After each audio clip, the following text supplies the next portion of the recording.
많은 관심을 받고 있는 사건, 사고들 짚어보겠습니다. 네, 지금 이 사건, 오늘은 손정혜 변호사와 함께합니다. 어서 오십시오. 안녕하십니까? 안녕하세요. 네. 자, 먼저 사상자 16명이 발생한 시청역 역주행 사고. 이 사고를 한 달여 수사한 경찰이 오늘 최종 수사 결과를 발표했는데요. 먼저 브리핑 장면부터 보고 오겠습니다. EDR 기록상 사고 발생 5초 전부터 사고 발생 시까지 제동 페달이 작동된 적은 없으며 가속 페달의 변이량은 최대 99%까지로 피의자가 가속 페달을 밟았다, 뗐다를 반복한 것으로 기록되었고 사고 당시 피의자가 신었던 오른쪽 신발 바닥에서 가속 페달의 문양과 일치하는 문양이 식별되었다는 분석 결과가 나왔습니다.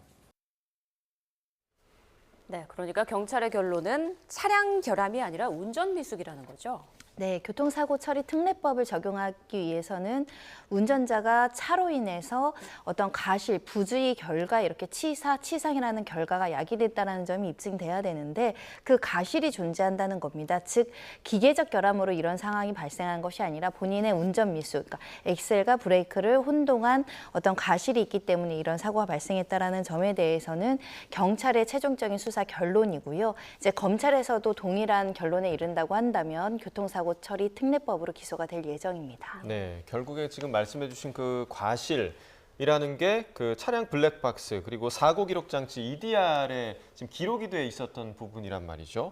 그러니까 사고 발생 5초 전부터 사고 발생 시까지 브레이크 페달, 제동 페달이 밟은 적이 없다라는 기록이 이러한 그 결론의 근거가 된 것 같아요. 네, 이 정도 상황이면 제동 장치를 제대로 했었으면 이제 사고를 방지할 수 있었을 것인데 운전자의 주장은 그랬습니다. 이게 딱딱해서 브레이크를 밟았으나 이게 제대로 작동하지 않았다라고 주장해 왔지만 실제로 작동하지 않았다라는 것이 국가수의 감정 결과상 이 기계적인 결함은 없는데 브레이크를 밟았다는 흔적은 전혀 없고 오히려 엑셀을 강하게 밟았다라는 이 과학적인 기록만 남아 있다라는 것이고요.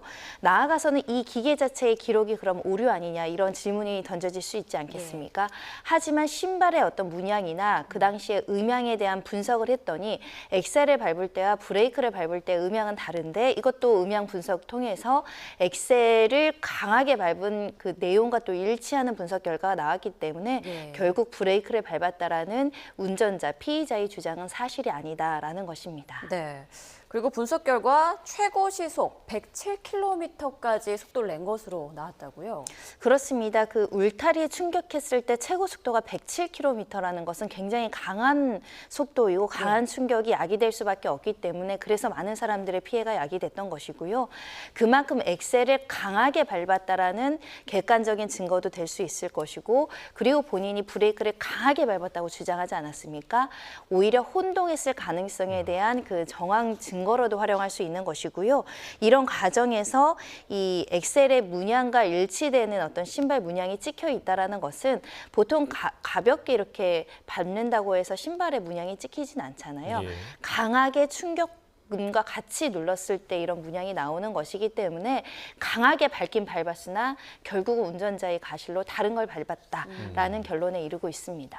네, 인명피해가 굉장히 좀 많이 발생을 한 사고였기 때문에 사고 당시에 왜 이렇게 차량이 가속이 붙는데 왜 인도 쪽으로 핸들을 꺾었느냐 이거에 대한 좀 의문이 굉장히 많았었는데 이 부분에 대한 경찰의 발표는 좀 어땠습니까? 일단 당사자는 이렇게 주장하고 있다라고 합니다. 내가 브레이크를 밟아도 속도가 이제 줄어들지 않으니까 울타리를 충격을 하면 속도가 줄 거라고 생각해서 울타리 쪽으로 갔다는 것이고 근데 울타리 뒤 너머엔 사람들이 있었잖아요.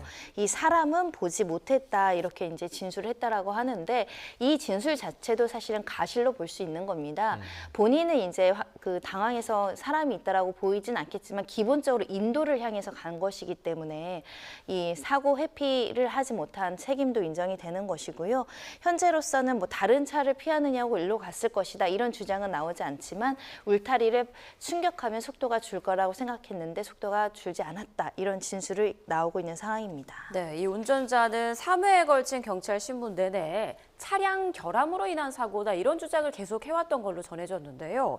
분석 결과는 이번에 이렇게 상반되게 나왔잖아요. 이게 결국 법적 공방으로 가면 운전자에게 굉장히 불리할 수밖에 없을 것 같은데 어떨까요? 반성하고 자백하는 것이 유리한 양형 요소이기 때문에 네. 자백하지 않고 부인하고 합리적인 근거를 제시하지 않는 상황이 이어진다고 한다면 감형받기는 굉장히 어려울 겁니다. 그러지 않는다고 하더라도 워낙 피해가 극심했고 특히 이렇게 브레이크와 엑셀을 혼동해서 밟았더라도 사고를 방지할 수 있거나 이 어떤 피해 범위를 줄일 수 있음에도 불구하고 그걸 하지 않았던 책임이 굉장히 무거운 사건이거든요. 네. 그런 만큼 철저하게 반성하고 합의하고 유족들에게 용서를 구하는 태도가 필요한데 여전히 급발진을 주장한다고 한다면 재판부에서는 불리한 양형으로 삼을 가능성이 있습니다. 네.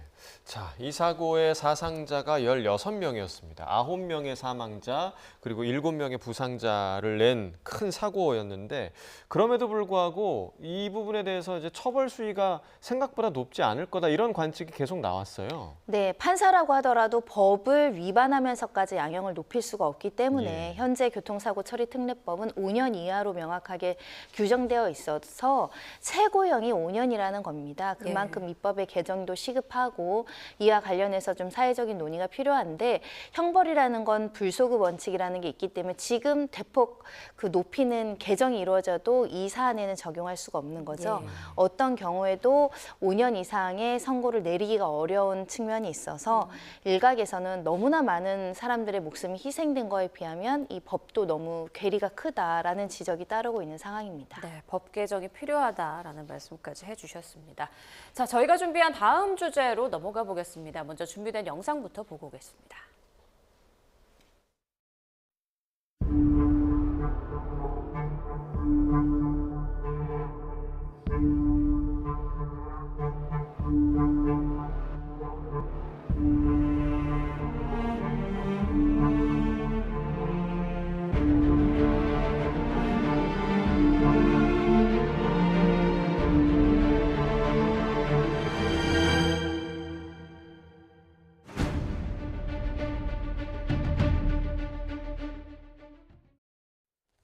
네, 티몬 위메프 사태와 관련해 오늘 동시다발적으로 압수수색이 지금 진행되고 있는 상황인데요. 검찰 수사가 좀 빠르게 진행되고 있다 이렇게 봐도 될까요? 네, 대규모 수사팀이라고 이야기할 수 있을 것 같습니다.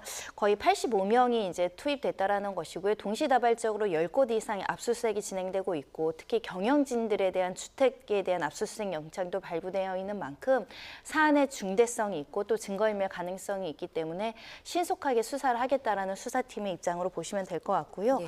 특히 팀원 본사, IMF 4호 여러 가지 이제 증거를 확보해서 도대체 이 사태의 원인이 무엇인가, 그 과정에서 불법적인 부분, 나아가서 범죄로 볼 여지가 있기 때문에 이렇게 신속한 수사가 개시되고 있습니다. 네, 정말 피해 규모가 굉장히 좀 상당하고 또 연관된 분들이 굉장히 많기 때문에 그만큼 관심이 집중된 사안인데 오늘 그러면 압수수색에서 조금 더 유의미한 결과를 얻기 위해서 어떤 부분을 찾는 데 좀 검찰이 좀 집중할까요? 첫 번째는 자금의 흐름입니다. 유동성에 대한 위기가 어디로부터 비롯되어 있는 것입니다. 정상적으로 운영을 했음에도 불구하고 이런 사태가 있었느냐, 아니면 합리적인 의사결정을 하지 않아서 이런 대규모 미정산 사태가 이루어진 것이냐, 대금 결제가 안 될 것을 예견하거나 인식하거나 계획했느냐까지 이제 검토를 할 것인데요. 그러려고 한다면 자금의 흐름을 분석해야 되기 때문에 계좌 추적이 당연히 이루어져야 되고 회계 관리 담당 직원들이 어떠한 업무 보고를 하고 어떤 업무 지시가 내려지고 이와 관련한 토의가 어느 정도 이루어졌는지, 그리고 미정산 사태가 언제든지 예견되는 상황에서 어떠한 대책이 마련돼야 되는지에 대해서 내부 문건들이 검토될 가능성이 굉장히 많고요. 특히 이런 사태 직전에 직원들이 서로 주고받은 업무 이메일, 휴대전화 메시지 이런 내용들도 모두 확보해서 디지털 포렌식을 하지 않을까라는 생각이 들고요. 특히 사기 횡령 배임 사건 같은 경우에는 의도가 굉장히 중요합니다. 회사에 손해를 입힐 것을 알면서도 특정인에게 이익을 준다거나 또는 이익을 주지 않는다고 하더라도 이 지급 불능 상태를 예견했다라는 개별적인 인식이 굉장히 중요하기 때문에 임직원들 사이에서 대화 그리고 매일 그런 보고 사항 굉장히 중요해지는 상황입니다. 네, 일부 언론에 따르면 검찰이 구영배 대표 등에 대한 그 압수수색 영장에 수천억 원대 그 사기 혐의를 기재한 것으로 지금 전해지고 있는데요. 이 부분은 좀 어떻게 볼 수 있을까요? 가능성이 충분히 있습니다. 소비자들한테도 이 판매대금을 받아서 계약을 체결하더라도 제대로 어떻게 공부를 하지 못할 것을 알면서도 계약을 했다던가 위험성을 알면서도 이런 계약을 체결했다던가 특히 판매자들한테는 물건을 팔아도 돈을 정산할 수 없는 상황이 올 것을 알면서도 이것을 무리하게 강행했다던가 특히 상품권과 관련해서는 상품권을 발행한다고 하더라도 정상적으로 상품권을 못 쓸 수도 있는 상황을 알면서도 판매를 했다고 한다면 그거는 기망행위로 볼 수 있거든요. 네. 나의 지급 능력과 변제 이사를 속이거나 없음에도 불구하고 그렇게 업무 처리를 해서 다수의 사람들에게 수천억대 피해를 야기하면 사기죄 성립 가능성이 있는 것이고 피해 금액이 수천억대, 50억, 100억만 넘어도 굉장히 높은 법정형이고 나아가서 무기징역형까지 가능한 범죄이기 때문에 철저하게 수사한다는 입장입니다. 네, 사실 뭐 수천억대도 굉장히 좀 큰 단위이긴 하지만 이게 지금 조 단위까지 갈 수도 있다 이런 얘기까지 나오고 있는데 이게 금액이 더 커질 가능성도 있는 건가요? 유관 기업들이 많기 때문입니다. 큐텐, 티몬 이렇게 여러 가지 이제 업체에 연관된 지금 인터파크, 뭐 AK몰 여러 가지 이제 업체들이 동시다발적으로 도산 상태라든가 미지급 문제가 발생한다라고 한다면 피해자의 피해 규모가 이렇게 이제 1조 원대까지 추산되는 거 아니냐라는 이제 우려의 목소리가 나오고 있다라고 생각하는 거고요. 다만 일부 외부 자금이 어떻게든 뭐 유입이 되거나 뭐 대출이 이루어진다고 한다나 외국 자본들이 투자를 한다고 한다면 일부 손실은 줄어들 수 있겠죠. 근데 극한의 상황, 아무도 투자를 하지 않고 아무도 돈을 빌려주지 않고 그리고 이 대표나 임직원들의 사재도 당장 유통하기 어려운 상황이면 전부 도산에 빠질 수 있잖아요. 네. 그럴 경우에는 최소 수천억, 많게는 1조 원까지 추산하는 전문가가 있는 겁니다. 네, 그리고 티몬 UF 사태 피해도 다른 계열사로 지금 확산하는 그런 모양새인데 뭐 인터파크 커머스, AK몰에도 지금 불똥이 튄 상황이거든요. 이런 피해도 더 번질 가능성이 있을까요? 그러니까 이 업체들은 사실상 현재 지급불능 상태는 아니지만 예. 이게 티몬이나 위메프 그러니까 큐텐 연관성이 있다고 한다면 이 업체에 들어간 판매자들이 혹시 우리도 물건 지금 팔았다 못 받는 거 아니냐라고 하면서 이탈할 가능성이 있고 소비자들도 이 기업을 통해서 물건을 사지 않으면 당장 유동성의 위기가 발생을 하겠죠. 비용은 지출돼야 되는데 들어오는 돈이 없으면 여기도 돈줄이 막힐 가능성이 있어서 그래서 지금 문제가 혹시라도 유관 단체들 전자상거래 업체 전부에 끼치는 거 아니냐라는 우려가 나오고 있는 건데 네. 인터파크 커머스는 지금 이 미전산 옆으로 서비스 일부가 중단되어 있고 특히 카드사에 대한 어떤 결제 대금 서비스가 제대로 이루어지지 않다 보니까 좀 어려움이 있다. 하지만 판매자들이 이탈하지 않도록 우리가 큐텐과 독자 경영을 통해서 회계 시스템 분리해서 최대한 정상적으로 운영을 하겠다라는 입장을 보이고 있기 때문에 지나친 우려는 또 금물이지만 또 소비자들이 이미 놀란 상황이기 때문에 이 사태가 어떻게 확산될지 좀 지켜봐야 될 것 같습니다. 네.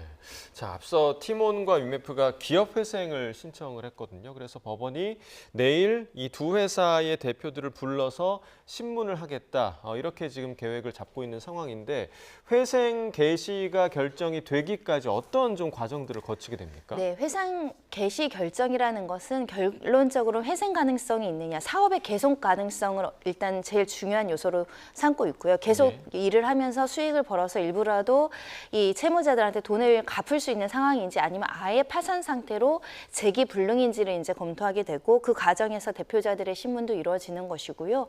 채권의 규모도 확인을 해야 됩니다. 채권의 규모, 그래서 채무자들한테 지금 가야 될 돈이 얼마인지 또 중요한 것이고 앞으로 기업 회생 절차에서 회생 계획이라고 해서 어떻게 변제할지에 대한 계획이나 이런 것들을 이제 듣는 절차다 이렇게 보시면 될 것 같은데요. 예. 일단 그 전에 지금 회생 절차를 보류하고 자율구조 조정도 이제 이야기가 나와서 이런 것들을 종합적으로 고려해서 이 회생 절차로 갈지 파산을 갈지 자율구조 조정으로 갈지를 이제 재판부에서 고려를 하는 것인데요. 중요한 두 가지는 유동성, 다른 데서 자금 조달을 얼마나 지금 시급하게 해올 수 있느냐. 어디서 대출이든 빌리든 사재를 털어서라도 일정 부분 급한 불을 꺼서 어느 정도 해소할 수 있는지도 굉장히 중요해서 국회에 나와서 질의한 것과 비슷한 그 질문도 제기될 가능성이 있어서요. 일단 법원에서 구영배 대표가 어떻게 돈을 조달할 계획인지 이것들을 조금 정확하고 구체적으로 밝히는 게 굉장히 중요해 보입니다. 네, 자율 구조조정 프로그램이 구체적으로 좀 어떤 건가요? 그러니까 이 기업 회생 절차는 법원이 관여해서 법원이 그 주재하는 절차대로 진행이 되지만 그 전에 채권단과 채무자 단, 그러니까 돈 받을 사람과 돈을 줘야 될 사람들이 만나서 우리가 앞으로 이렇게 신규 자금 이렇게 유치를 하고 조금만 대금 그 기일을 좀 연장해 준다고 한다면 우리가 언제까지 갖겠고 이렇게 좀 자율적인 어떤 협의안을 마련하는 절차다. 그만큼 이제 기업 회생으로 간다고 한다면 이 채무자들이 받을 돈이 좀 줄어들 가능성이 있습니다. 통상적으로는 많은 부분에 대한 채무를 받지 못하고 포기해야 되는 문제가 있으나 회생 가능성, 이 기업이 제대로 좀 어떻게 보면은 그 경영이 잘 될 가능성이 있다고 한다면 자율 협정으로 우리가 만기를 연장해주고 어디서 사재를 가져오고 어디서 빌려오고 투자를 받아서 좀 정상적으로 해보자라는 논의가 가능할 수 있기 때문에 일단은 티몬과 UMF에서는 이 자율 조정을 염두하고 지금 회생 절차 보류 신청을 낸 상황이라고 합니다. 그래서 그 부분에 대해서 관건은 결국 자금 조달을 할 수 있느냐의 문제이기 때문에 지켜봐야 될 것 같습니다. 지금 관건이 자금 조달이다 이렇게 얘기를 해주셨는데 그 큐텐의 구영배 대표가 그제 국회 긴급 현안 질의에 출석한 자리에서 그룹에서 동원할 수 있는 자금이 800억 원이다 이렇게 얘기를 했단 말이죠. 근데 내일은 티몬과 UMF 대표를 신문하는 자리인데 이 자리에서 이 두 대표에게 구영배 대표가 가동할 수 있는 자금과 관련한 이야기를 또 나눌 수 있는 부분도 있습니까? 일단은 지금 가장 중요한 거는 이 기업의 대표들이 어디서 유동성을 확보할지 그 규모가 얼마일지이기 때문에 그 부분에 대한 구체적인 입장을 확인하는 것은 당연히 중요한 수순이고요. 다만 800억이라고 하더라도 결국 골든타임, 시간이 문제인데 언제까지 얼마를 어떤 방식으로 차입이든 투자를 할 것인지에 대한 건 굉장히 중요합니다. 그래서 그 부분에 대한 질문은 당연히 있을 수밖에 없고요. 지금 동원 가능 자금 800억 원이라는 것도 회사를 통해서 이제 동원을 한다는 것이기 때문에 개인 어떤 재산에 대한 담보 대출이나 이런 것들은 좀 제외되어 있는 측면이 있어서 조금 더 강도 높은 자구책을 요구받을 가능성이 굉장히 높고 실제로 이렇게 대금 만기만 연장해 준다고 했을 때 이 채권자들 입장에서는 담보라든가 안전성에 대한 우려를 할 수밖에 없죠. 결국은 가지고 있는 지분이라든가 다른 기업의 재산이라고 하더라도 담보를 제공할 수 있느냐 이런 부분에 대한 질의가 이어질 것으로 보입니다. 네. 이번 사태로 피해를 입은 또 판매자들이 구영배 대표와 주요 경영진들을 배임 횡령, 사기 등의 혐의로 이제 고소를 한 상황인데 지금 진행되고 있는 검찰 수사의 결과 어떤 영향을 받을 수 있을까요? 일단 검찰도 이 범죄에 대해서 유의미하게 생각하고 수사가 진행되고 있고 또 피해자들이 강도 높은 수사를 요구하고 있을 뿐만 아니라 실제로 손해가 발생하고 있기 때문에 적극적인 수사가 필요할 수밖에 없는 것이고요. 아까 말씀드린 것처럼 알면서도 이렇게 판매사들에 대해서 손해를 끼쳤다고 한다면 사기 가능성 높아지는 것이고 특히 판매 대금을 여타의 다른 명목으로 사용했을 때 경영상의 판단에 치명적인 오류가 있다라고 한다면 배임죄도 고려해 볼 여지가 있고요. 특히 전자상거래 이렇게 통신중개업체들이 고객의 돈을 받아서 이것을 다른 자금으로 요용하는 것이 지금으로는 횡령을 검토해 볼 수 있거든요. 여기에 써달라고 하는 돈을 다른 돈으로 빼돌렸다라는 게 횡령이기 때문에 법리상 어려운 수사이긴 하나 반드시 또 짚고 넘어가야 될 대목이긴 합니다. 네, 자 일단은 내일 있을 티몬과 UMF 대표에 대한 신문에 대한 결과 좀 지켜봐야겠고요. 자, 저희가 준비한 마지막 주제로 넘어가기 전에 준비된 영상 함께 보시고 오겠습니다.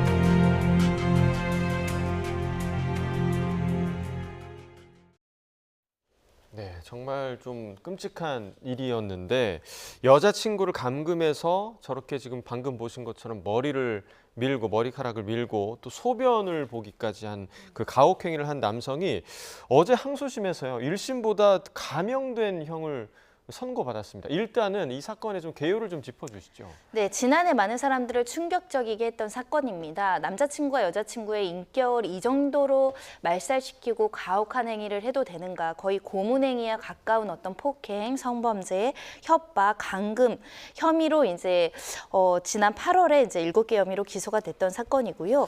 2024년 1월에 1심으로 이제 검찰은 징역 10년을 구형했고 징역 7년이 선고됐다가 이번에 항소심에서 징역 3년이 선고가 됐는데 일단 단순한 폭행을 넘어서서 인격을 말살하는 수준이다. 그리고 이 규칙까지 세워서 여자친구죠. 여자친구에게 집착하고 심적 지배를 했다. 소위 말하는 데이트 폭력, 예를 들면 뭐 이런 행위가 넘어가서는 가정 폭력으로 이어지는 경우도 굉장히 많고요. 가스라이팅, 스토킹 모든 범죄의 양상을 볼 수 있는 사건이고요. 특히 감금한 상태로 이렇게 가학 행위를 오랫동안 했기 때문에 이 피해자는 상당 기간 트라우마를 겪으면서 정신과 치료를 할 정도로 피해가 극심했던 사건입니다. 네, 저 사건이 알려졌을 당시부터 전형적인 가스라이팅 아니냐 이런 얘기가 나왔었는데 재판부도 그 부분을 어느 정도 좀 수용을 했습니까? 그렇습니다. 1심에서는 재질과 책임이 너무 무겁기 때문에 엄벌이 불가피하다라고 징역 7년을 선고를 했는데요.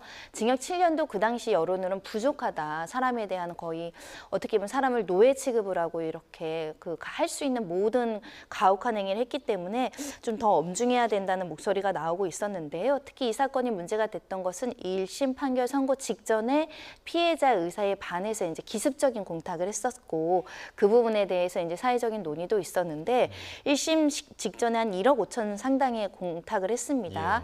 결국 이제 1억 5천이라는 돈은 현재 기준으로는 그래도 상당한 금액이다라고 평가될 수 있기 때문에 2심에서는 또 이 점이 고려된 것으로 보입니다. 네, 자, 참 그 점이 고려됐다라는 게 굉장히 좀 안타까운 점이기도 한데 지금 1심에서 7년이었고 항소심에서 3년이란 말이죠. 거의 절반 이상이 지금 줄어든 건데 이렇게 크게 감형을 받는 사례가 많습니까? 일단 좀 안타까운 점은 있지만 피해자가 있는 사건이고 개인적인 법익을 침해한 사건 같은 경우는 피해자가 저는 원하지 않아요. 처벌을 합의했습니다 하면 양형 요소로 감형 요소로 감경할 수 있는 것은 양형 기준상 또 정상적인 처리 업무이기 때문에 감형은 해줄 수 있습니다. 다만 이런 사건의 잔혹성과 반복성, 계속성을 고려했을 때에는 대폭 감경한 면이 있습니다. 예를 들면 7년을 뭐 5년으로도 감경 가능하고 할 수 있는 부분인데 한 절반 이상 감형을 받은 것이고요. 다만 그럼에도 불구하고 사회적인 위험성도 있고요. 특히 이런 집착적인 스토킹적인 범죄는 재범 가능성이 굉장히 있습니다. 그래서 여자친구 입장에서도 보복이 두려워서 합의를 해주는 경우도 있거든요. 그런 점에 대한 심도 있는 양형 검토가 좀 필요하지 않았나라는 생각합니다. 아니 피해자와 합의한 것도 감형의 결정적인 요인이 됐다 이런 분석이 나오던데 이게 가스라이팅으로 인해서 합의가 이루어졌을 가능성도 배제할 수 없지 않을까요? 그러니까 합의를 했다라는 형식적인 결과만으로 양형을 대폭 감경하기보다는 실제 왜 합의를 했는지를 면밀하게 살펴봐야 되는 부분이 있습니다. 진짜 용서를 한 것인지 아니면 이 남자친구가 출소 후에 보복할 게 두려워서 합의를 하는 경우도 굉장히 많잖아요. 또는 경제적인 형편이 어려워서 이 돈이 꼭 필요해서 사실 용서하기는 어려운데 합의할 수밖에 없는 상황이 있거나 지금 치료비가 필요한데 치료비가 급하게 어디서 나오기가 어려우니까 이렇게 의사에 반해서 또 합의하는 경우도 있어서 이런 것들을 좀 면밀하게 관찰하는 게 굉장히 중요한데 우리 형사법정에서는 또 그거 왜 합의했는가까지 조사하기는 좀 어려운 측면이 있는 상황이 있고요. 특히 이 사람 같은 경우는 본인의 집에 돈이 많아서 뭐 길어야 1, 2년 산다 이렇게 과거에 발언했다 이런 것들이 나오는 상황이기 때문에 결국 돈이 많은 사람들은 합의금을 많이 줘서 합의를 이끌어서 양형에 굉장히 유리한 고지에 서서 더 반성을 안 하고 돈이 없는 사람들은 합의를 하지 못해서 결국은 또 엄중한 처벌이 되는 문제는 여전히 지적될 수 있을 것 같습니다. 네, 그러니까 이런 형태의 법 처분이 이후에 벌어질 뭐 다른 사건에도 또 적용이 될 수 있는 부분이잖아요. 그래서 좀 비판의 요소가 좀 있는 것 같아요. 과거에는 개인적인 법익을 침해하는 이런 성범죄나 폭행 사건 같은 경우 피해자가 괜찮다잖아, 합의했다잖아 해서 대폭 감형하고 선처해주는 전례들이 많았지만 네. 이런 사람들이 또 다수의 범죄를 또 야기하잖아요. 너무 약하게 처벌되면 재범 가능성이 높아지니까 그런 측면에서 사회적인 관점에서 개인이 용서했다고 하더라도 또 굉장히 중대한 범죄는 그래도 엄중하게 사회가 이것을 꾸짖어야 이 사람도 재범하지 않지만 이 사람 케이스를 보는 다른 사람들도 경각심에 범죄 예방 효과가 나오는 거거든요.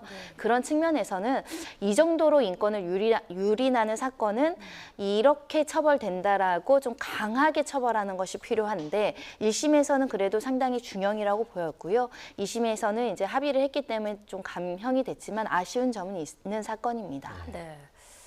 이 가해자가 우리 집 돈 많아서 빠져나갈 수 있다 이런 취지의 발언을 한 것도 전해진 상황이어서 이 감형이 조금 더 좀 씁쓸하게 다가오는 것 같습니다. 자, 지금까지 손정혜 변호사와 주요 이슈들 짚어봤습니다. 고맙습니다.